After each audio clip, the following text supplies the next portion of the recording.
Sebab itu kita tak boleh mulakan sesuatu pandangan kepada manusia dengan pandangan buruk.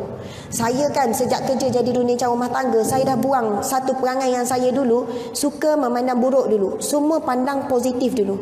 Walaupun yang datang mengadu pada saya, suami ni pukul tahap yang teruk. Tapi bila isteri cakap, "Ustazah, suami saya ni dera saya macam ni," sebab dia pun didera daripada kecil sampai besar. Akhirnya bila kita tengok suami, kita tak ada nak marah sangat. Sebab dia mangsa dera daripada kecil sampai besar. Ada suami bawa isteri maki hamun, semua mulut keluar, semua binatang keluar lah. Maki hamun semua, laknat suami semua. Tapi suami kata, "Ustazah, isteri saya memang dibesarkan dengan maki hamun mak ayah dia." Faham tak? Yang buruk-buruk kita nampak pada manusia tu sebab ada sejarah, mereka bukan tiba-tiba lahir jadi perangai buruk. Tak. Yang kita bila kahwin anak kita tu dapat menantu pemalas. Dia dibesarkan oleh ibu dia yang pemalas. Memang kalau pergi rumah dia pun mungkin memang kotor. Memang kotor. Akhirnya menantu kita pun tak reti kemas. Sebab itu orang yang pandang semua ni secara positif, dia akan nampak orang yang berakhlak buruk sebagai tempat sasaran dakwah dia. Kita rasa kesian. Kesiannya menantu aku ni pemalas. Betul. Dia dibesarkan dengan malas. Pernah tak kita pergi rumah orang yang rumah bersepah? Dapur kotor. Tandas kotor. Kesian tak kat budak-budak tu? Saya kalau tengok je sekarang dengan budak-budak tu, budak-budak ni akan membesar selesa dengan kotor. Dia akan membesar dengan tak reti kemas rumah. Percayalah. Nanti dia ulang balik dalam perkahwinan dia. Tapi perkahwinan yang begini memang akan berlaku kerosakan demi kerosakan. Sebab suami tak boleh terima hakikat orang perempuan tak reti mengemas. Padahal dia dibesarkan 20 tahun begitu oleh ibu ayah dia. InsyaAllah. Okey, sambung balik cerita Rasulullah tu. Dalam satu majlis hadikan, maka unta kemudian tazkirah. Tiba-tiba salah seorang daripada ahli kuliah tu kentut. Kisah benar ni. Kentut. Bila kentut, bau busuk. Sebab baru lapar makan unta. Unta grill ke, tak tahulah unta apa kan, bakar ke. Bila bau busuk tu, masing-masing duduk tengok. Macam cari-cari siapa bau busuk tu. Tercari-cari. Lepas nak makan tu, nak solat. Saya tak ingat solat maghrib ke solat isyak, tapi nak solat. Nabi fikir, kalaulah nanti bila semua bangun solat, ada seorang pergi ambil wudu, betul kan? Nanti orang tahu, engkau lah yang kentut tadi. Punya Nabi nak jaga aib sahabat. Nabi kata apa? Baiklah hadirin hadirat sekalian, umpamanya begitulah. Kita nak solat ni, kita minta kepada siapa yang makan unta semuanya wajib ambil wudu semula. Lepas tu sahabat pun tanya balik, "Ya Rasulullah, semua makan unta ya Rasulullah?" Kalau begitu semua ambil wuduk balik. Jadi bila bangun ramai-ramai tak tahu siapa yang kentut. Baiknya Rasulullah kan. Rasul tutup aib. Lepas tu, sebab itu ada mazhab tertentu, bukan mazhab Syafi'i kita, ada mazhab tertentu, pernah dengar tak? Makan unta batal wuduk. Pernah dengar tak? Pernah dengar tak tu? Makan unta batal wuduk. Mazhab Syafi'i kita tak ambil pendapat tu. Berdasarkan peristiwa inilah yang mana Nabi kata siapa makan unta kena ambil wuduk balik. Cerita ni lah. Ceritanya Rasul nak jaga aib. Saya minta maaf, kadang-kadang kita buka aib suami depan kawan-kawan. Sebenarnya tak niat nak buka aib suami, borak-borak. Yang ni cerita suami saya, alhamdulillah rajin. Kain tu daripada awal kahwin sampai sekarang dia yang uruskan. Yang ni pula bab kemah rumah suami saya, bab masak suami saya. Tiba tang kita, untunglah korang dapat suami macam tu. Suami saya tak ada, semua-semua tu tak ada. Tak sedar tu kan, buka aib suami tu.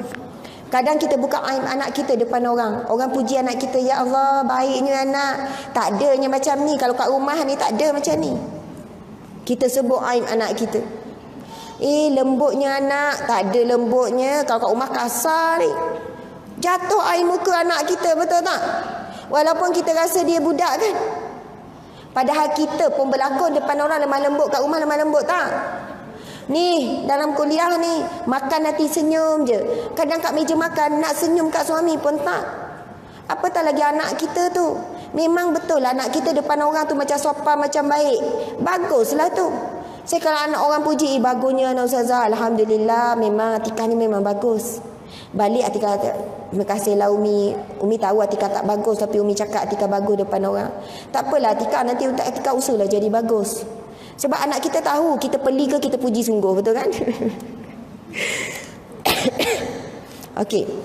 Itu satu sifat Nabi SAW. Dia tutup aib. Tolong tutup aib suami kita walaupun depan anak-anak. Tutup aib anak kita walaupun depan adik-beradik lain. Kadang kita ni kan, panggil semua, meh. Tengok ni apa kakak kamu buat ni. Nak suruh dia malu depan semua adik-beradik dia. Na'udzubillah, anak kita nanti pun suka kalau orang dibuka aib orang lain. Bukankah Nabi bersabda, barang siapa yang menutup aib seorang saudaranya, Allah akan menutup aibnya di dunia dan di akhirat. Barang siapa yang membuka aib saudaranya, suami ke anak-anak, Allah akan buka aibnya di dunia dan di akhirat. Allah akan buka sampai orang tahu semua aib dia. Na'udzubillah min zalik. Na'udzubillah. Antara sunnah Nabi SAW dalam rumah tangga ibu-ibu sekalian, kena buat hari ni juga, boleh tak ni? Antaranya Nabi buat apa? Kita hidup kita banyak apa? Cerita kita bab tidur, lepas tu makan, lagi borak. Borak tak dengan suami ni? Borak kan? Berapa patah borak dengan suami? Mana lagi banyak? Borak dengan kawan ke borak dengan suami? Kawan kan? Suami dah tak ada modal dah. Tapi kawan tu hari-hari jumpa ada je modal nak borak pula kan? Dalam satu hadis Nabi bersabda, sesungguhnya tak dikatakan membuang masa ataupun perbuatan sia-sia. Yang pertama berkuda, Nabi sebut. Yang kedua memanah ataupun berenang, macam itulah. Maksudnya sebab ada orang kata 2 jam pergi main kuda, bazir masa je. Baik baca Quran, Nabi kata tak, itu bukan perbuatan sia-sia. Yang ketiga Nabi kata bergurau senda kamu dengan isteri kamu ataupun suami kamu. Duduk bergurau-gurau, borak-borak. Jangan pula suami ajak borak kan? Ajak gurau-gurau. Tak iyalah, buang masa je. Baik saya baca Quran. Tak. Kita borak, kita bercakap-cakap, layan suami, itu bukan sia-sia. Pahala. Itu sunnah Nabi. Jadi kita akan borak dengan seronoknya. Sejam borak, cakap pasal anak, cakap pasal tu. Jangan cakap pasal orang lain. Jangan mengumpat. Tadi saya sebut pasal pisau pecukur tu, pada jemaah sekalian, minta maaf lah. Pisau pecukur paling utama orang perempuan apa dia? Apa dia? Mengumpat. Betul tak? Mengumpat. Mengata-ngata. Kadang ngumpat tu bukan mulut, mata mengumpat. Betul tak? Mata je. Kadang ni apa nama? Siku. Kadang mulut tak cakap apa-apa. Itu ngumpat tak? Ngumpat. Sebab biasa macam tu benda yang negatif. Yang mana kalau orang tu tahu, lepas tu dia gelak je. Kadang tengok ada orang lalu pakai seksi, mulut tak cakap apa-apa, tapi tahu signal tu kita sedang menghina orang tu. Betul tak? Kita tak kenal pun dia. Macam mana nak minta maaf dengan dia? Dia pun dah lari. Macam mana nak minta maaf? Allah dah sebut wala tamshi fil ardi maraha, jangan kamu berjalan atas muka bumiku ini dengan sombong. Tapi kita, Allah bagi kelebihan, ada ilmu, pakai yang elok, semua elok, kita jadi hamba Allah yang sombong. Syaitan tu dalam neraka tu, dalam syurga dulu kan dia di kalangan jin. Dia lebih kenal Allah daripada kita. Dia dah tengok macam mana indahnya syurga, dia dah tengok macam mana takutnya neraka. Dia lebih kenal, dan dia antara jin yang sangat taat pada perintah Allah, yang sangat teguh dan kuat melakukan ibadah. Jin yang paling kuat beribadah. Namanya syaitan dan iblis. Jin ni banyaklah nama dia. Tapi sebab apa? Dalam hatinya ada apa? Sombong. Bila Allah suruh sujud kepada Nabi Adam, dia kata, ya Allah, dia min turab wa ana minan nar, dan aku daripada api. Rasa sombong dengan kelebihan yang ada pada dia. Berhati-hati dengan kelebihan yang Allah bagi pada kita. Orang yang berilmu akan diuji dengan ilmunya. Orang yang diberi jawatan akan diuji dengan jawatannya. Orang yang diberi kedudukan, jadi seorang ibu, seorang ayah, diuji kedudukan tu, dia jadi sombong dengan anak. Dia rasa dia semua betul, tak boleh dengar pendapat anak. Orang yang diberi kekayaan, dia sombong dengan kekayaannya. Berhati-hati. Lebih-lebih kelebihan-kelebihan ini adalah satu ujian yang berat kepada kita. Samalah dengan orang yang bercakap ni. Sebenarnya duduk bawah tu lagi sedap daripada duduk atas ni. Sebab duduk atas ni, maksudnya yang bercakap ni sebenarnya, malahan kalau dibukalah hati ni banyak benda yang busuk. Tetapi bila keluar dekat mulut semua kita susun yang baik-baik. Betul tak? Yang indah-indah. Balik kita istighfar lah, kita mohon ampunlah dengan Allah kekurangan diri kita. Subhanallah. Antara sunnah Nabi bab makan, suap isteri. Suami sebut dalam satu hadisnya, Nabi kata kepada suami, Nabi kata kepada suami masa ni Nabi pergi ziarah Ummul Ala sedang sakit. Nabi pergi ziarah, Nabi borak dengan suami, tak payah borak lah dengan kita kan. Kalau ziarah suami kawan kita sakit, tak payahlah borak dengan suami dia tu, betul tak? Borak dengan kawan perempuan kita lah. Maksudnya nak ziarah lelaki tak ada masalah. Nabi pun bersabda, Nabi kata, ketahuilah olehmu memberi makan kepada isterimu dikira sebagai tanggungjawab pahala bagimu. Maksudnya bagi nafkah, itu nafkah kamu kepada isterimu. Tetapi menyuapkan makanan ke mulut isterimu itu sebagai satu sedekah. Subhanallah. Memberi makan itu nafkah, Nabi kata, nafkah itu tanggungjawab.